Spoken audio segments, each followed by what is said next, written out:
Hi, welcome everyone. I'm Professor Greg Marsden from the Institute for Transport Studies at the University of Leeds. Welcome to this Landor LINKS live event sponsored by Atkins on place-based decarbonisation. Around 5 years ago now, we conceived of a network on place-based decarbonisation, which is now running. Many of you will be familiar with it, called Decarbonate, and the purpose of that was to explore how different decarbonisation would be across the geography of the UK. This is true both in terms of the opportunities for decarbonisation, but also in terms of the challenges, the networks, the resources, and so on. It means looking beyond national trajectories and understanding where we can go faster, or indeed will need to go faster. This isn't going to be one transition, it's going to be many. 5 years ago, it wasn't really a topic. Now it's great to see it moving to the fore, and there's been huge interest in this event. We had 376 people registered, which is huge for an online event. I'm really delighted to have an excellent panel of speakers here today. I'll briefly introduce them now, and then we'll move through the 4 talks. There'll be about 10 minutes each, and that'll leave us around 3/4 of an hour for Q&A.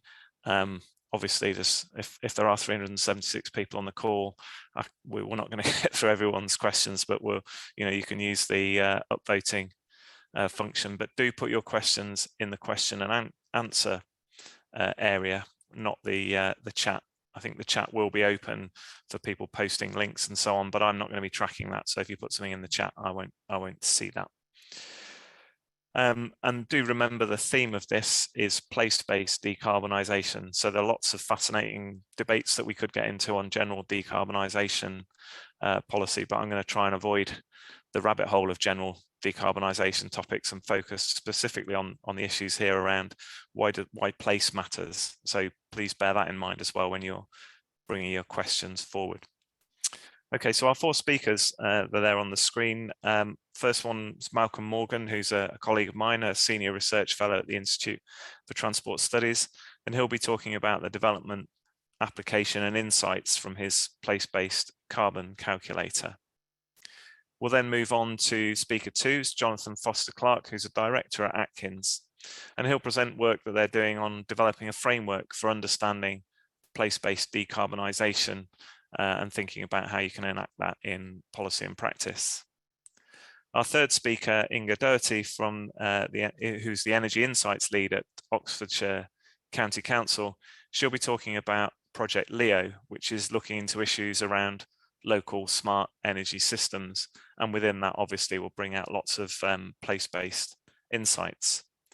And our final speaker is Rob Saunders, the Challenge Director of Prospering from the Energy Revolution at Innovate UK, and he'll present an analysis that they've done showing the benefits of place-based strategy and investment, and also some of the barriers to it. Okay, let's get into it. Can I hand over now, please, to Malcolm Morgan? Thanks, Malcolm.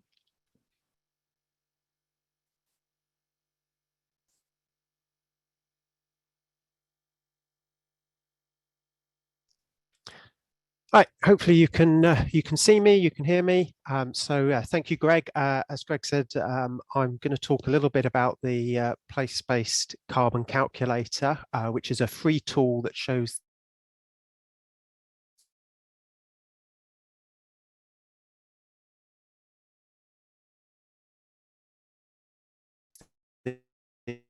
the average carbon footprint of every neighbourhood in England. If you haven't used it already, give it a go at carbon.place, but I know a lot of people are already using it. I would sort of share some lessons learned so far, and in the interests of stimulating a little bit of interesting debate. So the first big lesson is every place matters, and the path to net zero is different for every place. There's a map from the tool that shows the emissions from cars in the Leeds area. You can see there's a very clear pattern there from the centre out to the suburbs, but we're seeing a lot of existing local authority decarbonisation plans are very city centre focused. There's a little bit of walking and cycling, maybe there's a congestion zone or something, but it's all in the centre, and we need to rapidly expand our plans out into the suburbs, which are higher emissions, and then get out into those sort of rural areas that are much harder. And I'm not sure at the moment we've got much more than EVs and PREY as a policy for rural areas. But the big policy hole is these sort of wealthy suburbs where people have their mansions and their 3 cars on the edges of cities, because these are huge emissions sources. And there's a complete policy vacuum here. So these are the challenging people that you really need to be thinking about. Second big lesson I'd say is in the transport sphere, cars are the problem. There's a graph from the Transport Decarbonisation Plan that I think speaks for itself. But there is no successful path to net zero without a significant reduction in overall travel demand. And that's a mind shift for us, and a significant mode shift away from cars. But this is a good thing, because there are significant co-benefits from becoming a low-car society. So this is not a sacrifice, this is a win-win for us. And this, I think this is the one, if you take one thing away from today, it's this message, is that if you expect to meet the net zero targets, which you should do because all the politicians have signed up for it quite publicly, then you expect a rapid and substantial decline in car use. And this is a complete change of mindset for transport planning and transport policy, and it has logical consequences. So, for example, congestion, which is a core part of transport planning, becomes a self-solving problem. If there are less cars year after year after year, any road that's congested today won't be congested in the future. And that takes away the logic and the economic case for building new roads. So we should just stop doing that. And we can go further and say that there is no problem with removing and reallocating road space, because lots of space is going to be freed up by this rapid decline in car use. The big but is none of our models and appraisal processes will tell us this, because they all have the assumption of rising car ownership baked in at a very fundamental level, and we need to change our models to fix this flaw. And the other thing is just expecting this to happen won't make it happen. There is a lot of work to do to change things to make this decline in car use happen. So a little bit of findings now. So this is hopefully going to be published on the Decarbonate website very soon. And it's a little project that was looking at long-term car ownership trends at a very small spatial scale. And the national picture is that sort of car ownership has relentlessly increased over the last 20 years. But this first graph on the left here, this is looking at different socio-demographic groups. And you can see in some of these sort of urban cosmopolitan groups, it's been in long-term decline for decades. And for a lot of areas, it's pretty flat or near flat. And it's really only these rural and suburban affluent areas that are driving the growth in car ownership. So the assumption that at a place-based level that car ownership is increasing has always been flawed, and we now need to make it flawed at a national level. This graph in the middle is looking at changes in car ownership around major rail and tram lines that have been constructed. And the interesting picture here is in places that are already low car, it seems to reduce car ownership further, or at least maintain existing trends. In sort of average places, doesn't seem to have a lot of effect. And in more rural places that are high car, it's not reducing the increase in car ownership. So there's an important lesson there about how much public transport can help with this change.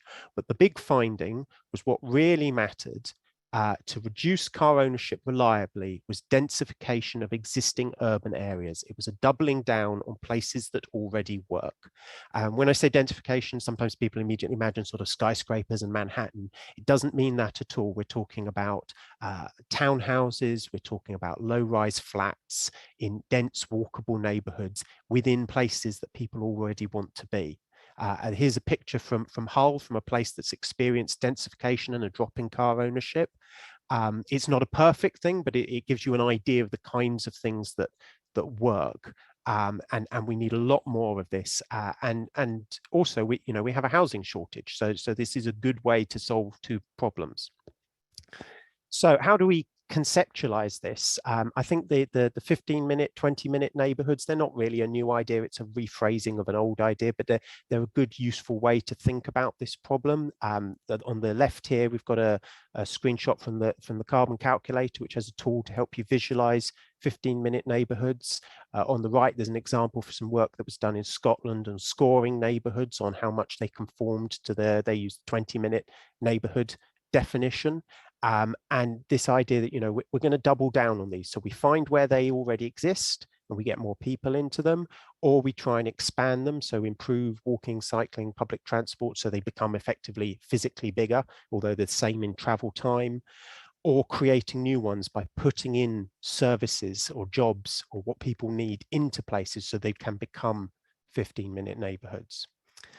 And I also think we need to think a lot about what we've lost. Everywhere that was built before the Second World War was built with the assumption, without the assumption, of mass car ownership. And that describes a good chunk of most of our towns and cities.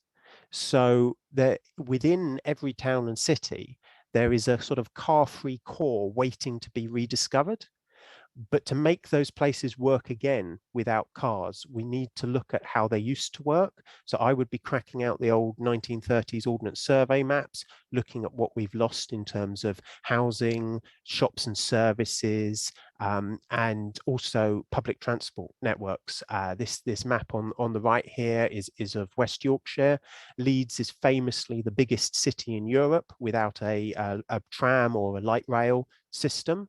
But you can see it used to, not only Leeds, but the whole of West Yorkshire used to be full of trams, all gone now. But these were the infrastructure that underpinned cities that worked without cars. And we are going to have to reinstate some of this, maybe not exactly as it was before, but in some form. So I wanted to finish off with a few ideas for action. This is not a complete recipe for success, but a few things that might not be on your radar that I really think should be. And the first is a car parks to homes program. Easiest way to densify within existing cities. And also you have that ripple out effect in that if people can't drive into the city centre, you put pressure on the suburbs to change travel behaviours as well.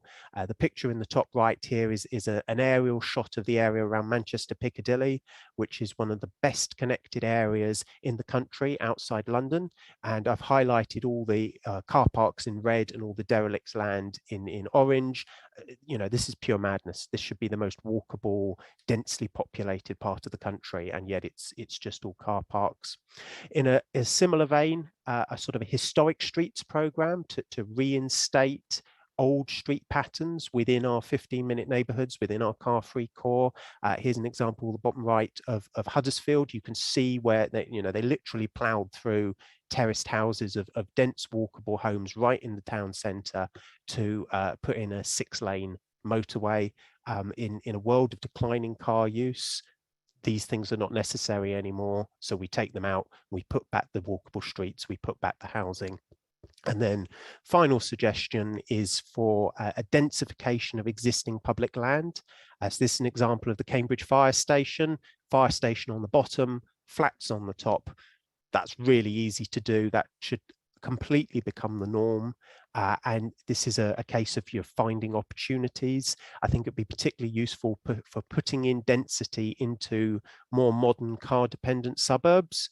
Think of places like schools, often schools built in the 1950s, entirely single-story buildings that are now often quite run down. You could consolidate the building footprint of the school onto a taller, smaller building and then co-locate some useful services. Or perhaps, things like supermarkets. You could put entire neighborhoods on the top of the average suburban supermarket. So I see Greg's come back on, so I will leave it there and let the next speaker go. That's great. Thanks, Malcolm. Some really good food for thought there. I'm sure the questions will start coming in. Please do use the Q&A function. There's one in there for you to answer about producing the tool for Wales. So if you can type your answer to that, Malcolm, we'll come to the bigger questions later. I'll pass straight over now to Jonathan Foster-Clark, who's director at Atkins, to talk about the work they've been doing building a framework for place-based decarbonisation. Thank you, Greg, and good morning, everybody. And I'd like to talk today about how we move from understanding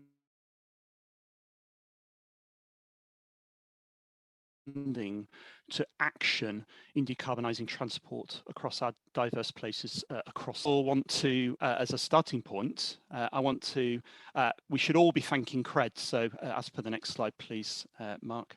We need to be thanking CREDS for all the work that they've been doing to date. We need to recognise the importance of this work and the place-based carbon tool in helping to support evidence-based policy making.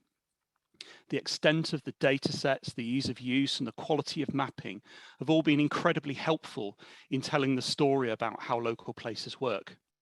And we all talk about the importance of evidence, and this is a key tool. And we can use this to engage directly with stakeholders and decision makers in using the evidence. So I'd strongly recommend that attendees check out the tool if you haven't already done so. But so moving on to the next one. I'd like to highlight the importance that it's about both places and people that live in them. Places shape the viability of different travel options, both in terms of the need for car ownership to live our daily lives and the viability of walking, cycling and public transport. It's about proximity, but also about how we perceive places. Do places feel car dominated? And does it feel viable to walk, cycle, or get the bus to access opportunities? And we have to understand the needs and attitudes of different groups of people. There's obviously a strong influence of household income on car ownership and car use. But many lower income households are forced into car ownership because the alternatives are so poor. So we need to use these insights to understand the challenges facing different areas and how they influence vehicle use and distance travelled. And these insights can then be used to ensure that our future visions for decarbonisation support the needs of local places and deliver a socially just transition. And as I've shown in the next slide, we've developed a framework to help local places and communities in their journeys to decarbonisation. We've described it as a simple three-step process. First, understand your local challenges through benchmarking and analysing the root causes of the problems using tools such as the CREDS Carbon Place tool. Secondly, mobilise for action through a clear decarbonisation route map based on targeting of interventions to address specific problems. And then to deliver impactful change, evaluating outcomes and learning from doing. And all of these should provide the mechanisms to empower local government and communities to deliver their ambitions. And in the next slide, I'm provide an overview of the importance of understanding the scale of the challenges that are faced. This graph shows a typical set of forecasts of emissions for a local area, shown in the top line, compared with the CCC's balanced pathway to net zero with the dotted line. And you can see that local ambitions based on the Tyndall pathway are even more ambitious. But the red here shows a substantial gap between the business as usual and the CCC's pathway. And remember that it's the total emissions that we're pumping into the atmosphere during the next 3 decades while we aspire to net zero, hence the shading of that total block. And there's a similar scale of problem across the whole country. If you were to do a graph for Birmingham and a graph for Northumberland, we would see similar shaped patterns. But the root causes of the gap are very much place specific. In rural areas, some 80% of total carbon emissions are from trips over 10 miles. But in urban areas, it's the converse, it's from much shorter trips. And across different geographies, OD patterns vary, and of course, longer trips create more carbon. And higher income groups generate longer trips and more carbon. So different places generate different types of carbon hotspot. So that's the benchmarking. In the next slide, I'm talking, we need to consider, what do we do? How do we develop strategies that effectively tackle the carbon hotspots in different places? We've been talking about the avoid, shift, improve framework over the last couple of years in supporting the twin goals of reducing vehicle traffic and accelerating ZEV or zero emission vehicle adoption. But how do we get the right balance? Recognizing that EVs could be far cheaper to run, how do we avoid the unintended consequences of a future surge in car use from the rebound effect? And how do we get the right balance of measures for urban and rural areas? Now, the triangles to the right here of priorities for urban and rural areas are intentionally simplified and highly provocative. In towns and cities, can we realistically deliver 15-minute neighborhoods, high quality cycleways, and fast and frequent buses, reducing the need for cars? And how do we practically do that? And what is the role of zero emission vehicles in the urban environment? And then in rural areas, is it right to default to EVs as the primary solution? Or is there a role for mode shift in rural corridors and market towns? And are the solutions that we need to be adopting for different places actually rather more nuanced than these simplistic diagrams? And then moving into the next slide, we need to take a what really works where approach, from building a strong understanding of your area and how it really works to developing the right policy responses. We can build models of different place types using different data sets to describe typical typologies of how places work. We can describe accessibility, drawing on the Lyons and Davidson triple access model that many of us have seen over the last year, and patterns of car ownership and use. And here you can describe a typical typology that we've developed that could be applied in different places. And then we can use theory of change to scope options at the detailed level and integration of measures to work across coherent geographic areas. We might find that these solutions need to operate in different sectors of a city, clusters of market towns, or across a rural corridor crossing between multiple adjacent authorities. And then moving on to delivery in the next slide. We need to move to deliver fast. We can't just rely on programs that will take 20 years to deliver. We need to create programs that will deliver intensive change, operate at scale, and can be deployed at speed. Infrastructure will have a major role to play, but it needs to be the right kind focused on this mission of intensity, scale, and speed. It needs to be affordable and deliverable, and we as a profession need to reshape our skills to make the case for decarbonisation to our local citizens, local leaders, and national government.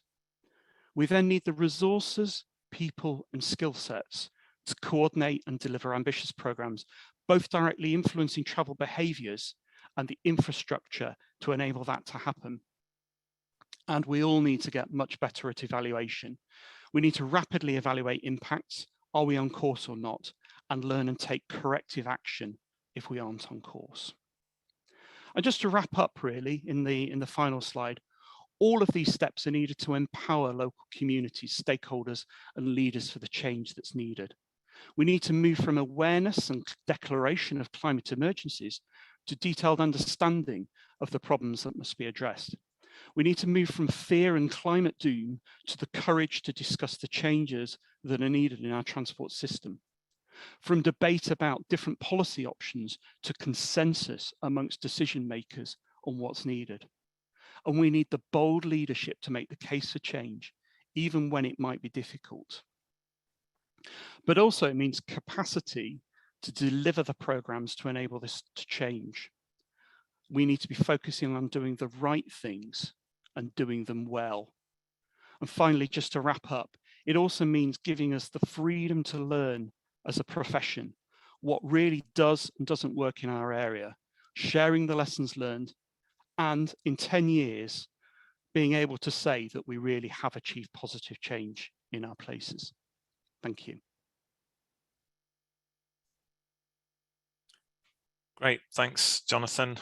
Plenty to get to grips with there. I think in particular your point on pace and the change that the carbon targets are bringing to how we should be thinking about how we do our planning.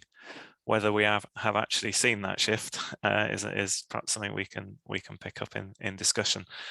So we'll move on now to Inga Doherty from Oxfordshire County Council and the insights you bringing us from Project Leo. Over to you, Inga. Lovely, thank you very much for that introduction. So if we just move quickly on to the next slide. So I sit in the climate action team at Oxfordshire County Council. And like many local authorities, we have our climate action framework and we are developing a route map and action plan for area-wide emission reductions. We know that there are areas of particular challenge where new solutions and approaches are needed. And here's where we are very happy to call on the different way of thinking that our innovation team bring. And in talking about the transition to net zero, thinking about your transition to electric vehicles, which will be part of that, we recognise very quickly that there is also a need to understand the energy system and how that can help underpin the decarbonisation journey. And this is where, on the next slide, we became involved in Project Leo. So Leo is one of its local energy Oxfordshire, and it's one of just 3 national smart local energy demonstrator projects, of which we've got 2 in Oxford. Also the Energy Superhub Oxford. It's a 4-year project part funded through the Prospering from the Energy Revolution programme, which you'll hear a bit more about later from Rob Saunders. The project's led by Scottish and Southern Electricity Networks, and they are the distribution network operator for the majority of the area across Oxfordshire. This is absolutely key because it's about the transition in the energy system, looking at the local network and how that needs to evolve. Also included in the project, we've got a range of partners, including both the universities based in Oxford, ourselves, the Oxford City Council, and absolutely core to the project is our local Oxford-based community enterprise low carbon hub, who are really leading the charge on community energy and community decarbonisation. So on the next slide, I've tried to summarise what Leo is trying to do. It's trying to accelerate that transition to net zero by looking at the energy system and what supports that. When you think about the changes that we need to see, so we understand that we're going to electrify fleet and we understand that we need to electrify our heat and transport systems. We need to make sure that the energy system can support that. So we could either look to large central generators to help support that growth, or we could find a different and much more innovative solution. And this is where the local and Leo comes in. Leo is testing how a decentralized local energy system can help us balance energy in the local electricity network. It's about how we get smarter, more flexible in the way that we use energy, use the electricity, the network and the cables and the wires that we already have. How can we make it work much better? So very briefly then on to the next slide. So Leo's using Oxfordshire as a test bed to try this out. So we're looking at that energy use at the very, very local level, right down to your homes and business, individual homes and business level. And we're doing this by a series of asset-based trials. So we're looking at how we can shift how we use electricity, generate electricity, and store electricity over time, how we can make shifts in that to smooth out demand and make the best use of our local network. But what's really central to the project is about how that is all brought together and how that changes need to be accommodated in the local communities. And we're looking at this by doing a series of place-based trials. And this is where the importance of place really comes through very, very strongly again. So our smart and fair neighbourhood projects are absolutely fundamental to the project and looking at how those communities can sit at the heart of a net zero energy system.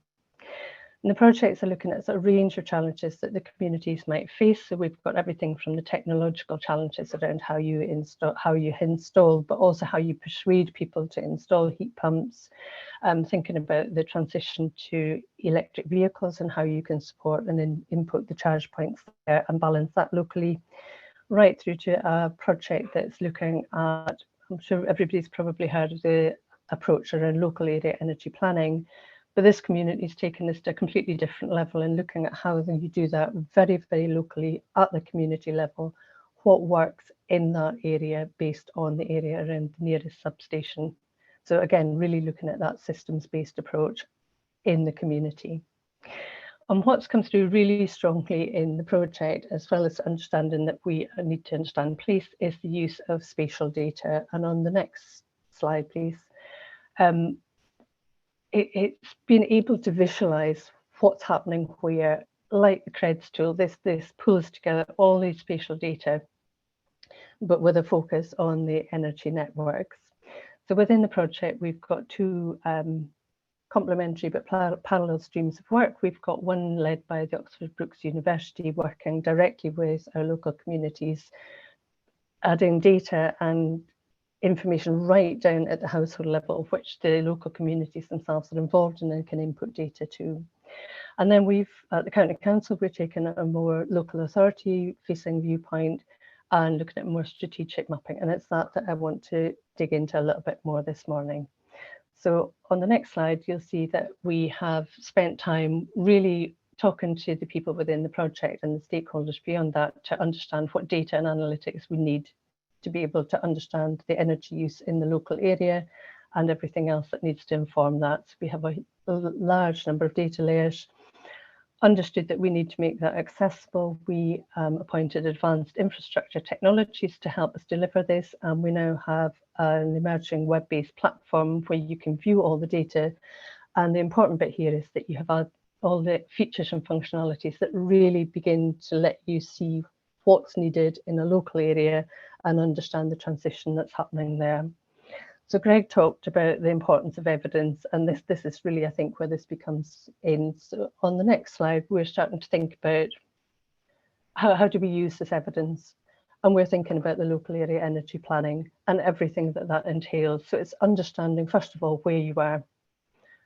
What's the energy use like today? Where is it? How does it differ across the county? How does it differ in different places? What are the challenges that different areas face? So for example, we're a fairly large rural county. We have a lot of households that are not connected to the gas grid. And like previous speakers have said, there's obviously going to be a huge need for the transition to electric vehicles countywide. So understanding that rural urban makeup is going to be absolutely critical. And then it's also, I think Greg mentioned it, absolutely central to this change as well is the importance of place. People, sorry. We've included within the mapping tool a whole range of indicators that can help you begin to understand the communities and the challenges that they might face. Again, making sure that we absolutely do not disadvantage any community by the changes that we make. It's that fair and just transition that was previously mentioned. So once we've understood the baseline, on the next slide, we can begin to understand where we can make changes. And we know that in the transition to a smart local energy system, that's a renewables-based system, that we need to reduce demand. So we have a range of information here. The example that I've shown is where we have aerial thermal imaging that can help us bring about targeted interventions for energy efficiency projects. Bring down that demand. So on the next slide, then you can begin to think about scaling up. We can move on, thank you. We can think about how we can scale up renewable generation to support those changes. And again, it's all down to that sort of mapping and understanding what the options are by the very local places.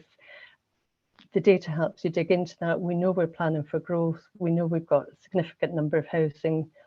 And then I just wanted to bring it in to talk more about how we're thinking about developing this for the electrification of transport. And on the next slide, we've done a very specific example with our EV teams both in the innovation team and at Oxford City Council. And how we're using the data is to begin to understand not just where it is suitable to install charge points, but the information that's really critical in this mapping tool, and it's new data that's available to us, is the network data, the underlying network data. So on the next slide, we worked with the City Council and we were starting to think, well, where is the area that we need to be looking at? So we've defined the area, But then moving straight on, what we're able to do then is look at that specific area and understand what the network capacity might be within that area. So the next slide, when it gets there, will show you that what we've been able to do is help to get around the barrier that quite a lot of us might face when we put in applications for grid connection for our installed EV charge points. What you can see here is the network capacity data that the connections team at SSEN use. And what this immediately allows you to do is to see where within your selected area you are likely to be able to get a connection for your charge points that you are adding into the grid. This data is pulled directly from SSEN through an API. It means it's always refreshed and up to date. And you can use the same data to help you look at that local level, understand where you might be able to input new charge points, but it's also applicable to any of the other low carbon technologies that we need to add, like heat pumps, etc. So just in the next slide then, this is a little bit more detail. It just gives you more information on what might be available and the options that are available to you. And moving quickly on to the next one, it's then overlaid with the whole range of data about the potential and the need for that off-street parking. But on the final slide, what I just wanted to do is just bring that all together and see how it's absolutely essential to understand that sort of local, that very local network, understand what the capacity is, understand the impact on that network of a transition to net zero. We're working very closely with our colleagues in SSEN to link into another project they're working on, and what we hope to be able to bring into the project over the next couple of months is not just the current capacity on the network, but also the impact on it as we transition to the net zero, as we add new infrastructure for EVs and for heat pumps. So you'll be able to see the change over time. That was a very quick whistle through the project. I've included a link there to Project Leo. Do please go and visit the website. There's a huge amount of information there. I hope you'll find that interesting. Thank you. Thanks so much, Inga. That's fascinating and really important to see this kind of work coming together. You know, the edges of what transport planning is about now are extremely broad. So tying that together with the electricity distribution network is really key. I've seen quite a few comments coming in the chat that kind of flash up and down. Don't forget, if it's a question that you want an answer to, then please put it in the Q&A function. If it's a comment statement or a share of a link or whatever, then the chat's probably the best place for that. But I think there were one or two that maybe Inga could answer if you pop them in the Q&A. Okay, so to our final speaker then, Rob Saunders, who's the Challenge Director on Prospering from the Energy Revolution. So over to you, Rob, to share your experiences. Great, thanks, Greg. Morning, everybody. Let me just get my slide shared as a first step. Great to be with you this morning. I work for Innovate UK, where I run a big publicly funded programme called Prospering from the Energy Revolution. I'm going to tell you a little bit about that today, but also about some future work we're doing, but mostly about some evidence that we've funded as part of this programme around local decarbonisation. So firstly, on Prospering from the Energy Revolution, you just heard about one of our demonstrator projects, Project Leo in Oxford, but it was a £100 million programme. It's been running for the last 4 years and is coming towards its end point of the funding. It's been taking a whole system look at decarbonising areas, places, and taking up an approach that looks across power, heat and mobility provision for local residents. So we've been testing the proposition that it's better to integrate across all of those things and trying to prove at the centre of that circle, if you like, prove investable local energy business models that work across those spaces. We've got demonstrators, 3 of them across the country. We have 10 places who are developing detailed designs for their net zero system across the country. We've also been working in technology development where we see gaps in the provision of key technologies, And a critical part of that has been in data and digitalisation, trying to open up the data system and enable digitalisation of the net zero system much more rapidly. And underpinning the whole set of activity, tools and capability provision with the Energy Systems Catapult and a multidisciplinary research consortium called Energy Rev, who are based out of Strathclyde but involve 22 different universities across the country. We've got activity going on pretty much everywhere in the country. So I'm not going to go into any detail on this map, but just to show you that there's activity everywhere. And we certainly see that the ability to get to net zero in the best way for places across the UK was going to be a key part of our kind of levelling up agenda, in being able to spread the benefits of taking local approaches to delivering our transition to net zero as a society. So I hope one day I might be able to come back and tell you all about the detail of these projects and what they're uncovering in those places. But there's always been a key missing bit of data until earlier this year, which, despite all the projects we were running, we continually got challenged on by government especially. And that is, what's the evidence? What is the economic evidence that it's better to do decarbonisation locally? Is it really better than a national approach? And if so, how do we go about delivering the maximum benefit to people across the country as we do it? So we commissioned PwC to work with the PCAN network, which is a research network who have been looking at place-based decarbonisation and actually are based out of Leeds as well, with Andy Gouldston leading that work primarily. And Otley Energy, who did some of the consultation to go and answer those questions. And this was published earlier in the year. It's a great report. I highly recommend to look at it. And I'm just going to be able to take you through really the top level findings. The way that it was gone about was to create a first of a kind economic model. And this was done in a bottom up way. So they took 6 cities across the UK. They took about, I think, 200 low carbon measures that could be applied across these areas. They took a whole set of data about how that could be done in those cities, from housing data to mobility data. It's primarily focused on transport, domestic buildings and commercial buildings, because those are the things that can be easily or more easily affected through local action, rather than the decarbonisation of the national grid, for example. All of that data was put together and analysed for costs, for GVA and for benefits. And critically, this is the first time that the spillover benefits, the social benefits, have really been gone after in a kind of Green Book compliant way from the Treasury.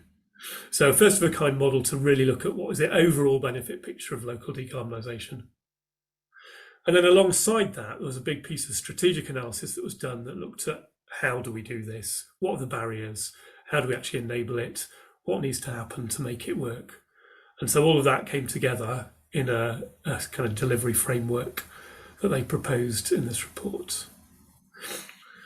The key findings are really striking, to be honest. What they found, just to navigate on those bars a bit, the blue bars in this chart are place-specific costs and benefits. The orange bars are place agnostic, i.e. if we take a national approach and try and do the same thing everywhere, that's the orange bars. If we optimise for place, that's the blue bars. What they found is that you have to spend about a third as much to get to net zero in places if you do it in a place-specific way, taking advantage of the local opportunities and delivering the local needs. But you save twice as much in direct energy savings. So already your kind of your direct return rate is about 6 to 1 by taking a very place-specific approach. But both of those are absolutely dwarfed by the wider social benefits that are created by taking a place-based approach. So over 400 billion across the UK of extra benefits created by designing your net zero route around the place that you're trying to decarbonise. Now, maybe we shouldn't be surprised that doing things locally creates better outcomes for local residents, but I think the scale of the difference is the thing that really surprised me personally anyway. Just to dive into that social benefits chart, I'm aware we've got a fairly transport interested set of people here today. A lot of the benefits are transport related actually, so certainly physical activity, faster journeys, just greater productivity, reduced emissions and safer roads are some of the bigger categories of those social benefits that are created by decarbonising around place. And just to dive into a particular places analysis, this was what was done in Belfast in terms of modelling. So for each city, they took the top 10 major things that could be done, prioritised them, and then looked at the costs and benefits of doing those things. So again, for Belfast, you see that the top 3 are all transport related. That's not necessarily the case in each of the cities. One of the things we did find was that each city does need very different solutions, unsurprisingly. Very different opportunities in much denser cities than in more spread out cities, for example, in how transport and heat can be decarbonised in particular. So having got all of that great data, they then looked at why isn't that just happening? Why aren't people doing this? Well, there's numerous barriers that prevent the capture of that value at the moment or slow it down. Those range across blockers for individuals and organisations to act, and also system level blockers that prevent the whole thing working together, primarily across policy and coordination. The conclusion of this report was really that we need a national framework for local net zero delivery. There's often a duality that's created in these debates about whether we should do things locally or nationally. And actually the answer here is that we need to join up local delivery and national push for net zero in a much more coordinated manner through a framework like this, where there's a system governance element that enables the right roles and responsibilities right from the Secretary of State for Energy right through to people delivering the change on the ground in local authorities. We need a way of managing a portfolio of local projects in a way that adds up to a national picture. And I think consistency around planning, as Inga was just talking about, is one way of providing some way of understanding what's going on in local places in a consistent manner. We need to develop capacity and skills right across that kind of supply chain of delivering local net zero. And we need to enable funding and finance in a way that can actually deliver these projects. We need to develop project pipelines that are investable, and we need to prove investment models that work to deliver net zero solutions on the ground. So look, I highly recommend having a closer look at that report. It's on our website, and there's a link to it earlier in these slides. But knowing all of that, what do we do about it? Well, just a couple of very quick slides to say we're putting some new funding in place to try and address those barriers and show how new net zero delivery can work for places around the UK.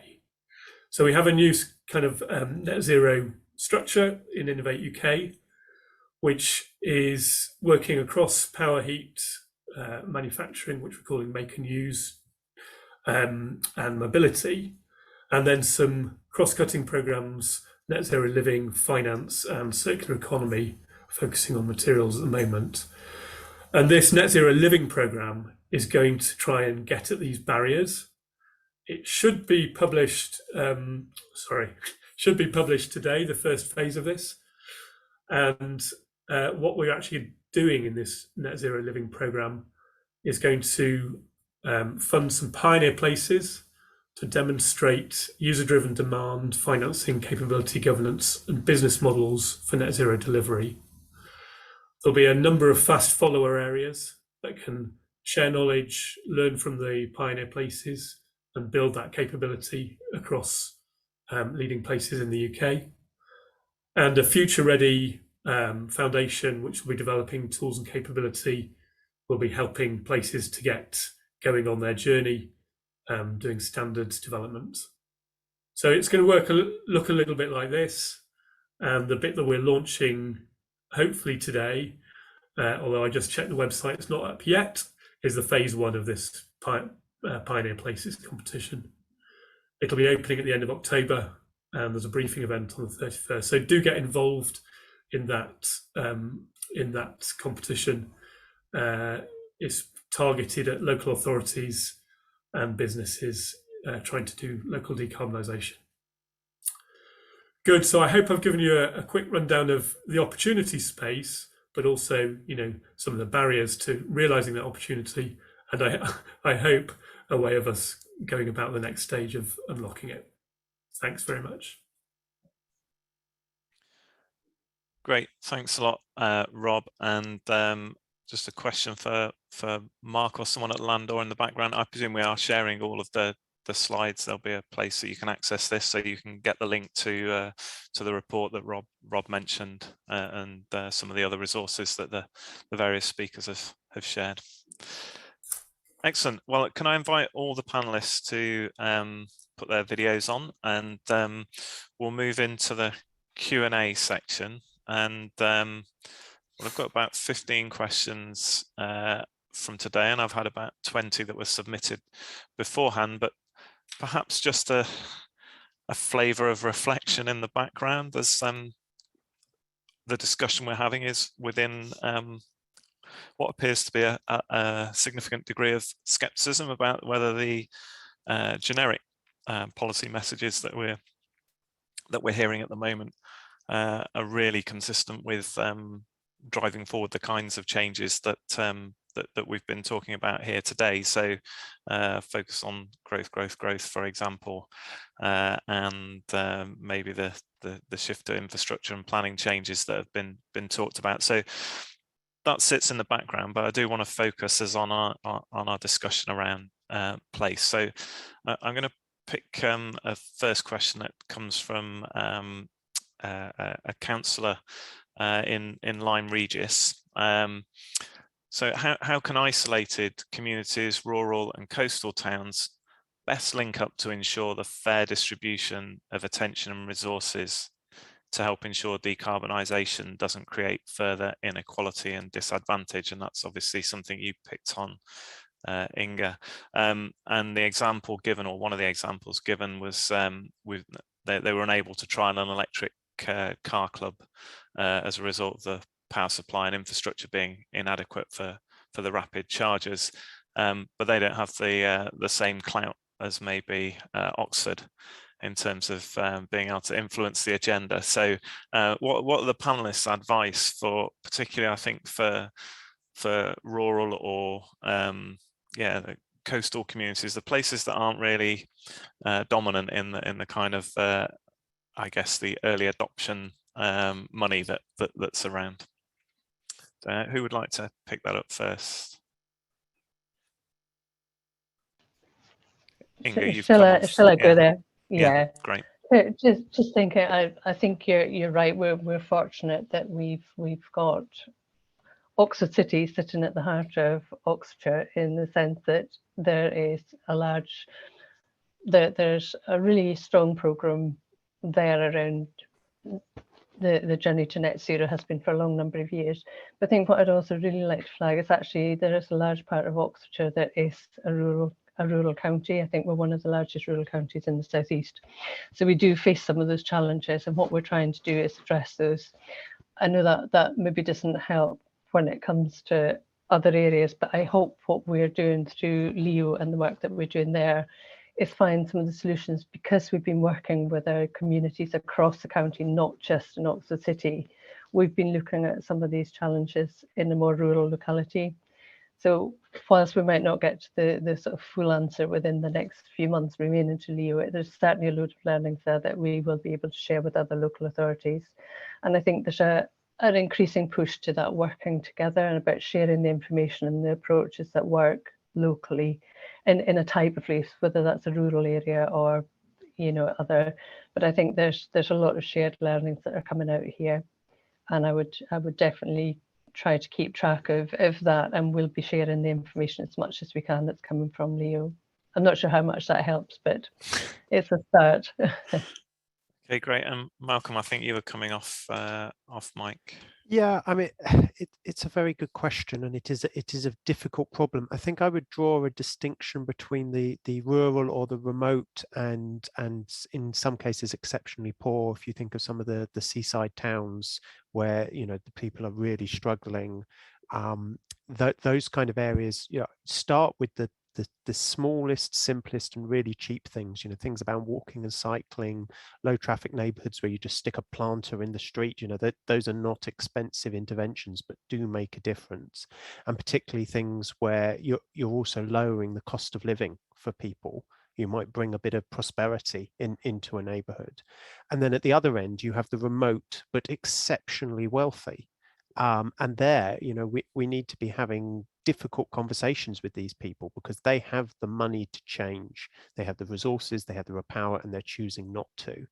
And perhaps we need to take more of a sort of confrontational attitude in some cases. And I know that can be politically very difficult, but it's not that these people lack in incentives. And, you know, that gets into the politics and the wider discussion we have to have as a society.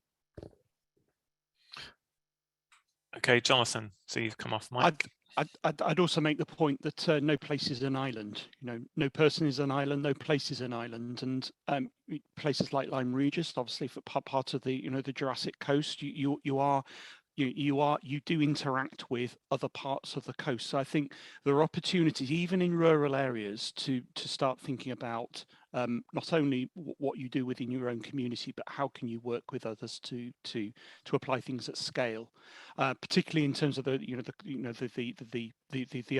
know, the corollary to this in terms of public transport.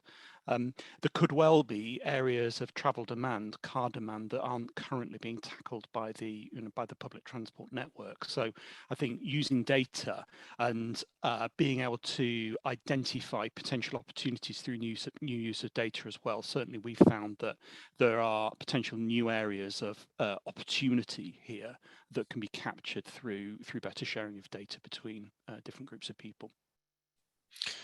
Great, and just want to bring Rob in and ask a sort of follow-on question. There's quite a lot in the Q&A about resources, and you mentioned, you know, well, if we take a place-based approach, you know, we can get a more effective total outcome. But I presume one of the other things that you found in your analysis is that actually decarbonising costs more in some places than others because of the resources that they have, and the bang per buck equation looks really different in different places. What's the advice on how that should be managed? What are you saying to government about that, or what did the report conclude? Yeah, it was absolutely true that, you know, the report was based on six cities outside London, and for each of those cities there was different levels of cost and benefit across those cities, because there are different opportunities and different measures that are needed, and those cost different amounts of money and they create different benefits. So we should expect the return rates to be somewhat different. I think we've been asked a lot about, you know, why do we just do cities? Why didn't we do rural areas as well? And what would we expect to see in rural areas if we did that? And I think PwC's view of this was that they did cities because there was a scale and there was good data available primarily. So it was something that could be done in this analysis. Their view of what would happen if you modelled very rural areas in the same way is that there's probably a lesser degree of optimization that you can achieve So you probably get less of that kind of coordinated benefit from taking an approach, but that it would still be very much worth planning and optimizing for that local area. In our program, we have some quite rural areas as well as some very, very dense areas. We have some places on the coast, very far from grid reinforcement, like Milford Haven, right down the southwest corner of Wales. And their approach has been, well, it's going to be vastly expensive to reinforce the grid to be able to do all this stuff. We know we're going to need hydrogen to decarbonise the local industrial infrastructure. So we're going to look at what we can do with hydrogen around the area for transport and other uses to try and optimise. So I think there's always going to be local resources and opportunities to try and optimise around. And I think Jonathan's point on kind of scale and joining up forces as much as possible into a sort of slightly bigger system is going to be really helpful as well for smaller areas. Great, thanks for that, Rob. Yeah, I've been in several interesting discussions about, for example, where all of our offshore wind lands and connects to the mainland. There's a very different set of opportunities and ways of managing excess energy and so on. That means that we will end up probably, or should end up with bespoke solutions. But I guess it's quite difficult when you sat there looking and you see a hydrogen bus demonstrator over here or whatever. You think, oh, should we be doing that? But actually, I think the sooner that we can kind of share the learning about, what types of place-based approach are more or less appropriate. Which things are more nationally generic and which things are more bespoke, and why. I think that it's obviously following along next.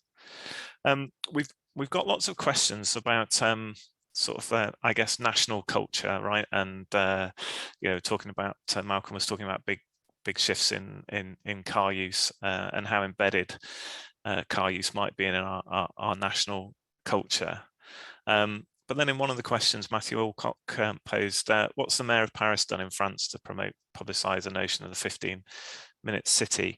And I think you can extend that to other places. So we do tend to focus on what the mainstream newspapers and so on are posting and what's coming out of Westminster. But what's happening in Wales is very different. What's happening in Scotland in terms of traffic reduction targets is very different. In Norway, they've got a zero traffic growth target for their major cities, and the question is, what would be required in order for that to come about?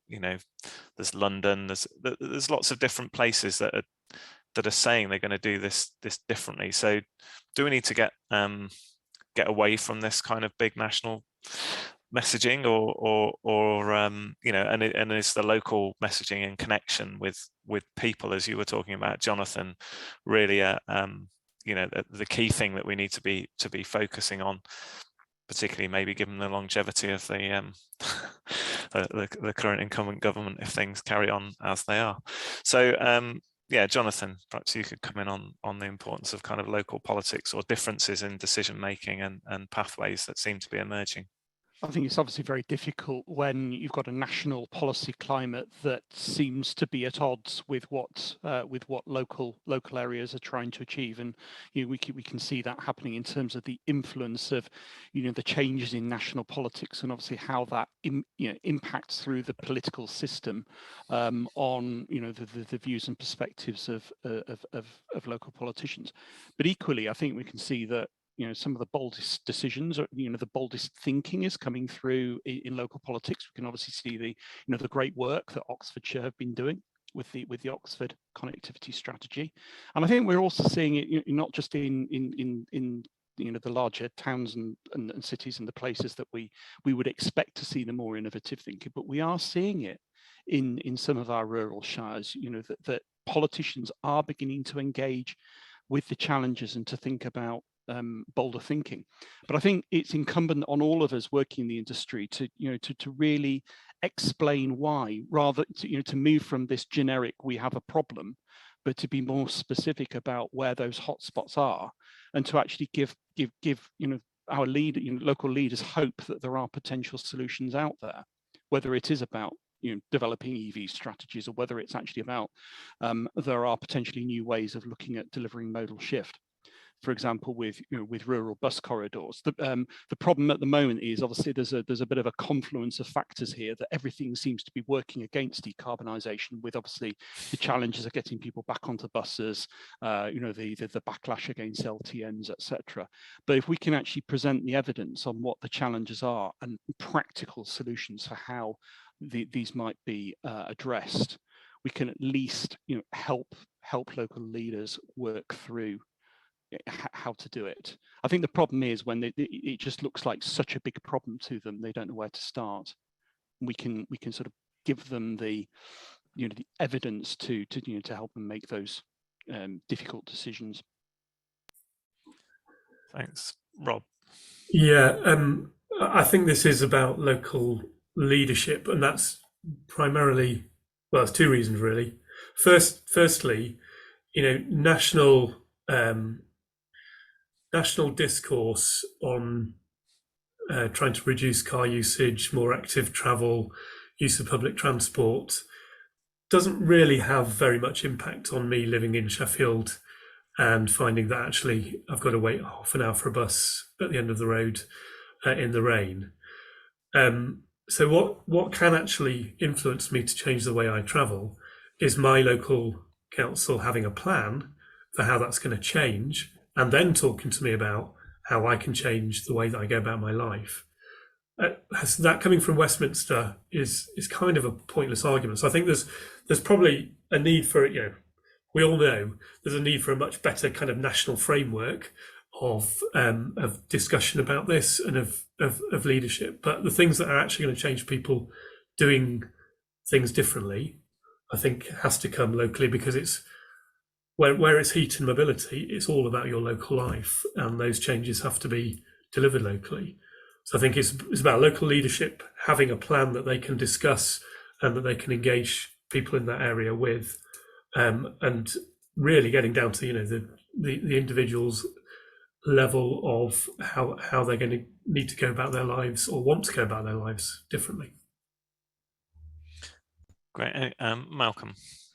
The current political climate is very unencouraging, let's say, but you can always turn these things to your advantage. If the councillors are saying we won't want to get on board with the growth agenda, then what I'd be doing is turning around and saying, well, the evidence is the benefit cost ratios of cycling and walking schemes can be 10-to-1 or better, but the benefit cost ratio of this road building scheme is perhaps 1.5-to-1, if that. So we say, well, we'll scrap the road building scheme, we'll do thousands of walking and cycling schemes, and that will deliver the growth that you want and all these other social benefits. So if the evidence for doing this kind of place-based decarbonisation is that everyone benefits. So this we're not selling something that is, oh, we've got to make all these sacrifices to save the rainforest. No, we are changing things for the better to make everybody's lives better, and we just push that narrative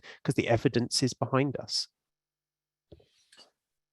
Is it as strong as that, though, Malcolm? I mean, I've been involved in some evidence reviews of how much different policies impact on carbon, and partly because we've never collected the evidence, but partly because we've never tried on this kind of scale to change travel behaviour. It's very hard to find robust evidence which says you can go that far. Change at the margins, you can find evidence on. The big scale change, I think, is more difficult to demonstrate. I agree, but I think the evidence is probably just as good as it is that building more motorways makes the economy grow and makes us all better off. So the policy is made in a environment of uncertainty and limited evidence, and you just have to put your best argument forward and hope it's persuasive.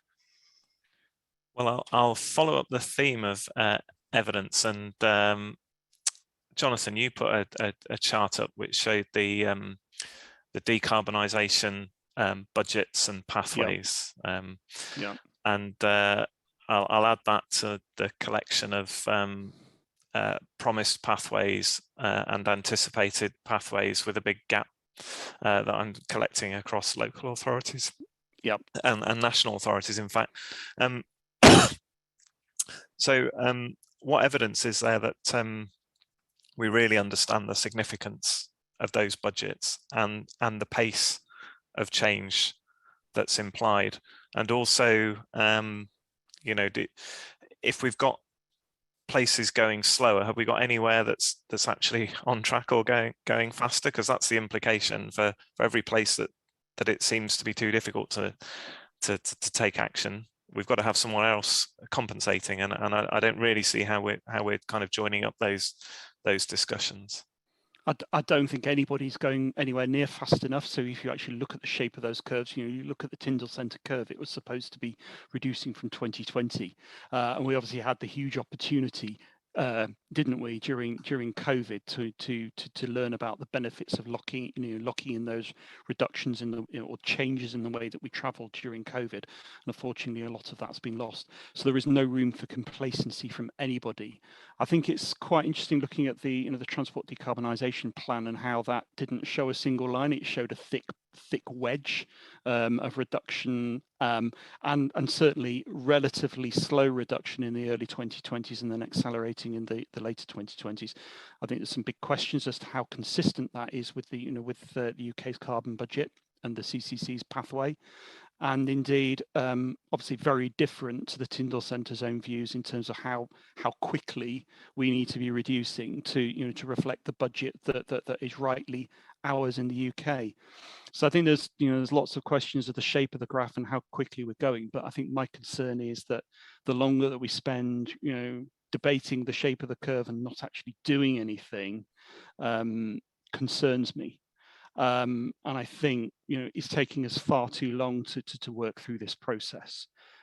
Really, we should have a clear action plan for delivering meaningful and significant reductions in emissions by 2025. But I'm not convinced we're even going to have many areas are even going to have strategies by 2025. So for me, the issue is the call for speed, really, and not to assume that it's going to be dependent on heavy duty infrastructure to achieve this. I think we need to be looking ultimately at how we deliver behaviour change, thinking about the outcomes, using theories of change to work through what is really needed, and how can we get the best combinations of measures to deliver that quickly. So if we're talking, I saw a few comments about, for example, mass transit, the role of mass transit in achieving this. I think we've got to be a bit careful in assuming that big ticket infrastructure is going to save us, because I don't think it is. I think ultimately it's got to be about understanding how we can quickly achieve change, and then the measures that will enable that to happen.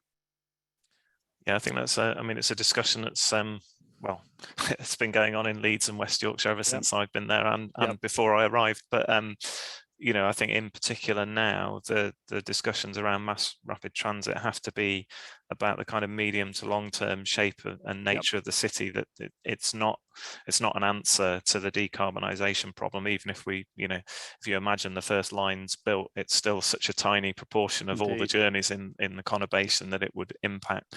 That mass rapid transit is, unless you've already got an established network, very difficult to see that answering the kind of urgency that you've raised. So that I think that's really interesting.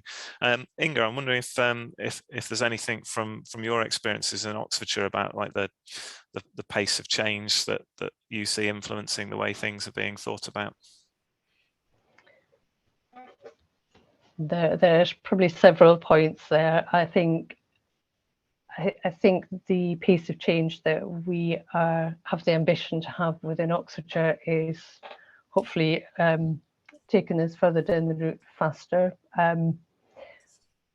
We do bump up against some challenges where there might be national policy that maybe is a bit of a blocker to some of that. I think the one thing, so I won't go into the whole debate around the new build standards, which is one of those areas. But I think where we're beginning to understand in Leo and the really clear links that we need to make is some of that enabling factors. You were talking about the infrastructure and the big infrastructure tickets. It's actually about how do we make better use of the infrastructure that we already have, because what Leo is very clearly saying is actually we can do things differently without a huge deal of additional cost that makes much more effective use of the networks, the electricity network specifically here that we already have. And by joining up that sort of planned approach between each of the local authorities within Oxfordshire with the DNO and their really clear input into this, we can hopefully bring forward our changes more quickly with the network and the changes that are needed there to support that, by looking at that opportunity to do things just a little bit differently. And that's part of the work that we're hoping to take forward in the next few months as well. Right, and can I follow up with a question on electrification, which also I'd like Rob to come in on. You know, what kind of electrification are we planning for, and how varied could that be? You know, 90+% of our journeys are less than 35 miles in length. Some of our colleagues here have done work on the potential role of electric bikes, you know, where the charge infrastructure is the socket that's already in your room. You know, and yet we seem to be planning for ever bigger batteries, ever faster chargers to enable, you know, relatively small proportions of our journeys to be made. I just wonder what, you know, given the resources available, how bespoke could electrification strategies be, or how different should they be in different parts of the country?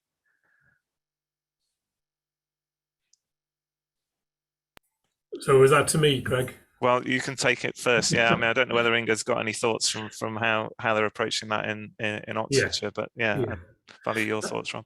So I think that there will be a huge and a more diverse range of electrification of transport. I saw another comment. I can't remember if it was a comment or a question about micromobility as well, which, you know, you're referring to with electric bikes, and which are already, you know, becoming quite common actually. So I think we will see a much more diverse range than just long range EVs emerging. I think the advantage of being able to take a local approach is to be able to put the right structure where it's needed, and also to be able to combine it with all the other electrification needs of that place as well. So so that you can put the right network upgrades and network infrastructure in place to not only deal with the transport needs of the power system, but also the future heating needs and, you know, industry and pure power needs. So I think we will see more diversification, I think, in the kinds of modes of electric transport, but it needs to be dealt with as a whole system rather than just as a transport system to be able to create that optimal solution. Yeah, I would say the forthcoming legislation on what classifies powered light vehicles, how we, you know, which essentially captures e-scooters, but is going to incorporate a whole, hopefully open up a whole potential for a field of innovation in electrification that suits the kind of journeys that most people make most of the time. I think is going to be critically important. Yeah.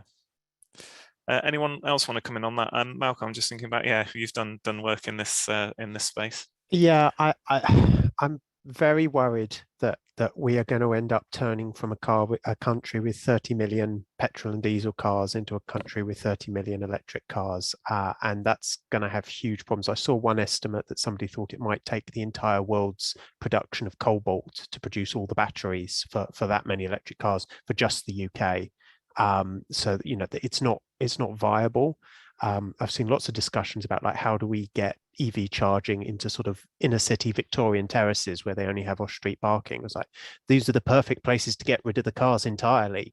Don't worry about trying to get the EV cars in there. The EVs make much more sense in those like suburban and remote rural areas where they don't have an alternative.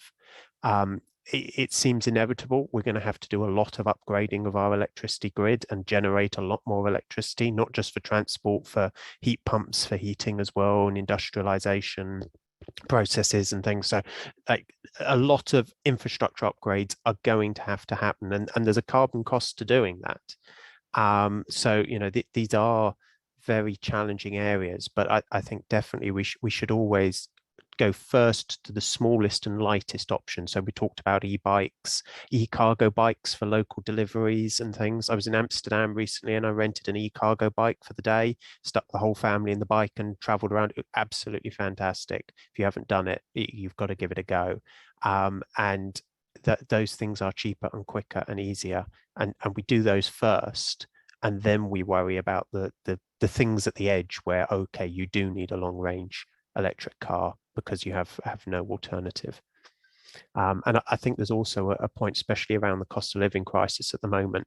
If we're telling everybody you have to go and buy an EV, that is a hugely expensive commitment for every family.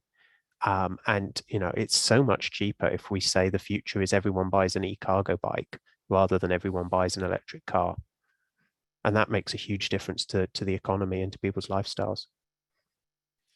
Thanks, Malcolm. Jonathan, come on. Just to add, some colleagues of ours have done some predictions of the future electricity generation requirements to actually meet the needs of a fully electric car system. If you were to replace 30 million IC vehicles with 30 million EVs, plus you don't forget it's not just about transport, it's about decarbonising homes, industry, everything. Potentially a 3 to 4-fold increase in our electricity generation capability required, and it's a staggering amount of new electricity generation build that's required over the next 2 decades. Now that's placing I think there's a serious danger of complacency on our part, just assuming that the energy system is going to be able to cater for this enormous demand that we're going to be creating. Furthermore, recognizing that if EVs are going to be so cheap to run, that level of demand that's going to be generated, both in terms of travel, but also in terms of from the energy system. So I think we've got to be, we've really got to shake, we've got to wake up and recognize that EVs, just replacing on a like-for-like basis is not the way forward. I think we also need to think about almost like an energy hierarchy as well as carbon. We need to be thinking about total energy consumption and starting to reduce our energy requirements. That's obviously not consistent with the messages that are in the mood music coming out of national government, but I think this is where we need to influence. And in relation to cars, I think we've got to question this notion that it's about owning an EV. What about shared car use? Not just for cities, but how can we deliver shared EVs for rural areas to tackle some of these accessibility problems that we have? And don't forget that in many rural areas, they don't actually have high levels of car ownership, and there are huge levels of isolation in many of our rural areas. So how can we start being a bit more creative in the ways that we assume that the people have access to and use cars? Sorry, a bit of a long one there. No, some great points in there, Jonathan. Just want to pick up maybe time for a couple of final questions. So one was a bit about strategy. So should local authorities, given that we haven't got the money for all the things that they'd like to do, concentrate their efforts on specific initiatives, try and pioneer some things, or should they, as the questioner put in, spray and pray with their funding? Obviously focusing on small areas or specific innovations doesn't deal with the scale question, but on the other hand, does it help to build the belief that that this is possible at scale? So maybe Inga, I come to you first. I know Oxford's done a lot of sort of pioneer trial type work. Yeah, I think that's absolutely right. I think the approach that's taken in Oxfordshire is very much that sort of living lab approach. So trial something in the local area. Let's work out what the issues and challenges are and how we get around that, and then start to scale out what we think is something that's really going to work. And I think that approach is shown its worth time and time again in the county. So I'm not an expert on our transport strategy, but I know there's a huge amount of innovative work coming through there that's really trying to push the boundaries and make that shift away from that requirement, that car requirement that everybody's been talking about. No, it's not just switching from EVs. It's not just switching to EVs from everything that we've got. So I think, yes, we need a strategy. I think there's a huge amount of scope in that trial it locally, which is what we've been doing in Leo. Try it in a particular place, work out where the challenges and barriers are, find the solutions to that, and then you've got a really good case to roll things out more widely. So that's really helping to focus your funding in that particular area. Yeah, it was really interesting to see the fact that your data assets now are going to help you with all sorts of different projects. So it's not just the specific innovation. So that was really interesting. And Rob, I'm not expecting you to say that Innovate should stop funding pioneer projects, but like maybe something about when you kind of separate yourself away from the kind of the pioneer and hope that it goes mainstream. Yeah, I mean, just to reflect on what Inga said as well, I think that was our intention with the Energy Revolution program, was to just enable people to get going on actually doing things. And I know Jonathan sort of mentioned it in his talk earlier. The importance of actually getting to the action stage is critical here, because we don't really start learning about what works and what doesn't by doing models. And there's an awful lot of models going on at the moment and not very much actually doing things on the ground. So we need to do, and then we need to learn from that doing. We need to figure out what works and what doesn't, and to, learn from more agile methodologies to get to that doing stage quickly. So one of the interesting things we're trying to figure out at the moment is, how do we help people get to figure out what are the no regrets things to do? So what are the first things that we should do that we can get going on, we can learn from, but which we kind of know are going to work in most future scenarios, so we're taking less risk with that. What's the role of local area energy planning, for example, in which as it stands at the moment doesn't always spit out those no regrets things very easily? How do we develop the next stage of that so that you can do a quicker and more agile local area energy plan that tells you what those really important no regrets things are to get going with, to learn from, and then to build out from there? I think that's something we should spend more time on. Okay, great. So get started. I think that was a message from Jonathan as well. Like, just start doing things and then build off from those. Build the evidence base. Build a feeling of that things can change. Malcolm, I'll give you the last comment and then I'll wrap up. Very quickly then. I completely agree with what Rob just said. What I'd like to see is more places starting with a sort of innovation neighborhood, your town's first low carbon street or something, and then rippling out that innovation, just going to the next street over and the next street over. So you're having that place-based approach. It's very specific, but we have this plan to eventually expand like a fungus or something across the entire city. And particularly something that's been coming out of the sort of domestic retrofit literature is the idea of innovation and economies of learning. So it's not just economies of scale of going from small to big, but you do something and the next time you do it a little bit better and a little bit better. And so it's important to start early and have a roadmap to expand out across your whole area. Okay, brilliant. Thanks, Malcolm. So we're 1 minute to the hour. So I just want to draw it to a close. Thank all of our speakers. I've got 22 unanswered questions in the Q&A. There are 64 comments in the chat. This could have gone on an awful lot longer. We haven't talked about democracy. There's loads of stuff on price, innovations in service provision rather than just in transport. This could have run and run. So a big thanks for Atkins for sponsoring the event, and Landor LINKS for putting it on. I'm sure this isn't the end of the discussion. I found it really, really interesting. Thanks everyone for attending.